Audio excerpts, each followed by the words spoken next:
नमस्कार दोस्तों, कैसे हैं आप? दोस्तों, आज एक अलग ही मामला सामने आया है। एक ही शहर, एक ही मोहल्ला, एक ही समाज। ये मामला है हरदा की बड़ी सिंधी कॉलोनी का। पेशवानी जी ने प्रेस वार्ता रखी थी। उनके साथ कुछ घटना भी हुई है, हमले हुए हैं। आज उन्हीं से पूरी जानकारी लेते हैं। पेशवानी जी, क्या मामला है? मामला ये है कि आकाश पहुजा तो एक सिंधी समाज का व्हाट्सएप ग्रुप बना हुआ है। उस ग्रुप में से उसको निकाला था मैंने। उसमें ग्रुप एडमिन मैं भी हूँ, समाज के 4 लोग और भी हैं। तो उसको ग्रुप से निकाला। 15 अक्टूबर की घटना है ये। और 15 अक्टूबर को ग्रुप से निकालने के बाद तब से ही वो निरंतर गाली गलौज, मारने की धमकी। और 15 अक्टूबर के दिन घर पर भी आकर मेरी माँ, मेरी 2 बेटियां हैं, घर पर 3 बहुएं थी, उनके साथ भी इसके बड़े भाई रवि पहुजा ने गाली गलौज करी। इसकी शिकायत भी मैंने थाने में की है, जिसके ऊपर इनके ऊपर एफआईआर हुई है 15 अक्टूबर को।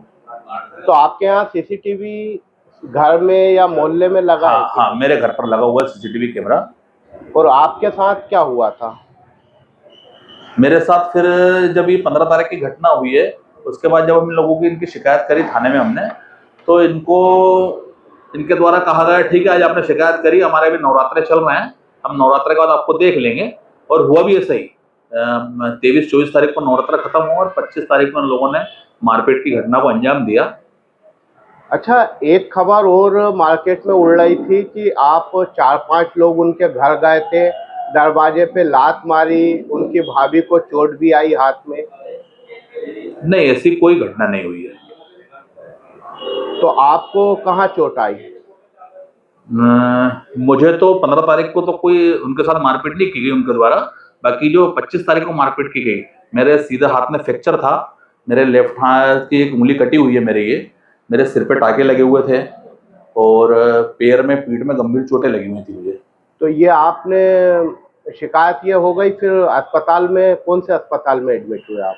मैं हरदा में कि बाहर? हरदा में एक दिन में आईसीयू में था, तो उसके बाद जेएमडी हॉस्पिटल में भी एक दिन एडमिट रहा, फिर 6-7 दिन में इंदौर में एडमिट रहा मैं। तो आप बता रहे हैं कि आप तो पुलिस की कार्यशैली पे भी उंगली उठा रहे हैं कि पुलिस पकड़ नहीं रही। क्या मामला क्या है? पुलिस की कार्यशैली पर उंगली उठाने का कारण ये भी रहा है कि पुलिस ने आज तक जिन गवाहों को मैंने नाम दिए, एक भी गवाह की गवाही नहीं कराई है पुलिस ने। घटना में, वारदात में जो वाहन थे पुलिस के द्वारा, उन्होंने 2 वाहन थे, उसमें से 1 वाहन जब्त किया पुलिस ने। जो जांच अधिकारी एएसआई संजय ठाकुर है, उनके द्वारा मुझे निरंतर कहा जा रहा है कि मैंने धारा 325, 326 बढ़ा दी है मैंने, अब मैं आपकी क्यूरी कराऊंगा और उसमें 307 का अपराध है ये, और मैं इस पर 307 लगाऊंगा। तो विगत 2 माह से भी अधिक हो गए, ये दिलासा दिया जा रहा है पुलिस को धारावासी। तो अभी तक एक आध भी आरोपी पकड़ा गया कि नहीं? उसमें से गुलशन छावड़ा की गिरफ्तारी हो गई थी और फिर उसको न्यायालय से जमानत पर रिहा किया गया है। बाकी अभी ये 2 आरोपी आकाश और रवि अभी भी फरार है।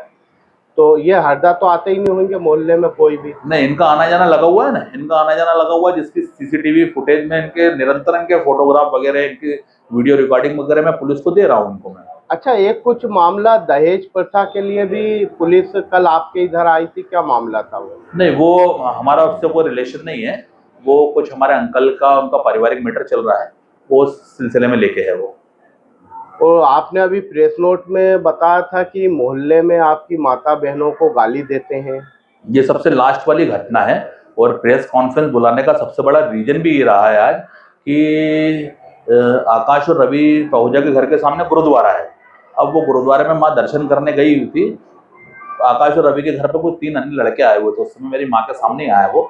और माँ 10 मिनट तक गुरुद्वारे में दर्शन करके बाहर निकली, तो उन लड़कों का कहना ये पड़ रहा था, माँ को देख के कमेंट्स किया उन लोगों ने कि अभी बोले हमने उंगली काटी है और अब इसकी टांगे काटेंगे, बोले तलवार से, मोहल्ले में। तो वो लड़के मोहल्ले के नहीं थे? वो लड़के मोहल्ले के नहीं थे। और फिर कोई भी माँ है, अगर उसके बेटे के लिए अगर कोई अगर ऐसा कहेगा, तो कहीं ना कहीं माँ हाथों जवाब देगी। मेरी माँ ने भी ऐसा ही किया। उन लड़कों से पूछा तुम क्या बोल रहे हो, और जिसके लिए बोल रहे हो, बोले मैं उसकी माँ हूँ, बोले मैं। तो उन्होंने देखा कि जब ये महिला हमसे गुस्से से बात कर रही, तो वो डर के मारे कुछ नहीं करते वहां से भाग निकले वो। अच्छा, आप पे जो हमला हुआ था वो ये चारों ने करा था कि और किसी ने? नहीं, इन चारों के द्वारा किया गया है। आपके पास कुछ फोटो वगैरह है इन चारों की? गवाह है ना, पुलिस ने उनके गवाही नहीं ली है। हाँ, आरोपियों के फोटो है मेरे पास। और आपके साथ हमला हुआ उसकी फोटो कुछ? उसकी पुलिस को मैंने जानकारी दी है। मैंने प्रवीण अग्रवाल, प्रतीक अग्रवाल जी और सामने एक मजिस्ट्रेट जी का घर है, उसमें सीसीटीवी कैमरे लगे हुए हैं। तो अब पुलिस ने वहां से रिकॉर्डिंग ली है, नहीं ली, मुझे उसकी जानकारी नहीं है। तो आपके साथ जो उस टाइम घटना हुई थी उसकी कुछ फोटो वगैरह है आपके पास? हाँ, उसके फोटो है मेरे पास में। ये हाँ। अच्छा, ये घटना की फोटो है। हाँ और कौन सी वो आरोपी हों कर दिए? जी। ये एक पक्ष हुआ। अब दूसरा पक्ष क्या बोल रहा है उसको भी सुनना जरूरी है जी कि वो सही है। क्या बोल रहा है। चलिए, धन्यवाद।